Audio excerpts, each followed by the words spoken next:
there, welcome back. In this video, we're going to be talking about rooting the lower body and what I call directional leg force. One of the trickiest things about learning Tai Chi and getting used to using our lower bodies is not just complacently sitting our weight onto our legs, but actively pressurizing and delivering force through our legs and into the earth. So what this means is as we stand, there's a key idea that I like to share that's called spreading the rug. So if you were to stand and you were to imagine that you had an area rug underneath your feet, and in the center of that, between your legs, the rug was wrinkled. It was piled up in the middle.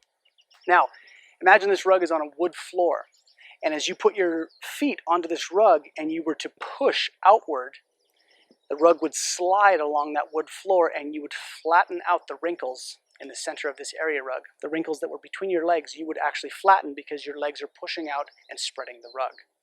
So when I talk about spreading the rug, what this means is oftentimes lateral pressurization, where we are actively pushing our legs gently out. So what this does is it allows two lines of force. Gravity is the first, which is the vertical force coming down from the heavens. And then as it comes down, we redistribute and allocate that energy outward on a lateral plane towards the earth. So by not just standing, but actually slightly pressurizing our legs outward in a fashion like that, we allow the body to what they call root. That means the lower body is now involved and connected with the upper. And that's really what Tai Chi is about.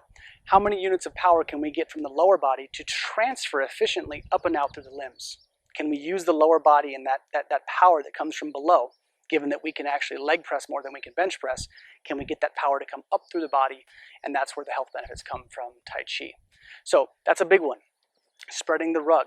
Now, that's not just spreading the rug side to side. If we happen to have one foot in front of the other, we have one foot forward and the rear foot at a 45 separated by a medium stance, the same principles are going to apply. We're going to essentially slide that front foot forward as if it were on a rug. We were trying to slide that rug forward, but we don't let our foot move. So as you attempt to slide the imaginary rug on the ground, you're going to feel pressure build into your front foot, but it does not move. So as you feel that, it's going to feel like you are pushing yourself away from your front foot. One of my teachers calls it bracing. So as that foot is forward and as you push and attempt to slide that rug, it's going to feel like you are pushing yourself back. Now, as you feel that force building in you, as if you're pushing yourself back, the rear leg resists.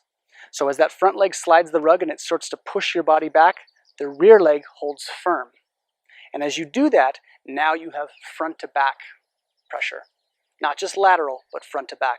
So there's lots of ways to do this, but this idea is one that I want you to think about. You need to pressurize your legs, especially if we're doing anything where we're involving the arms or moving them. We can't just have the legs be complacent. They have to be active. They have to be pushing force somewhere because gravity is already pushing down.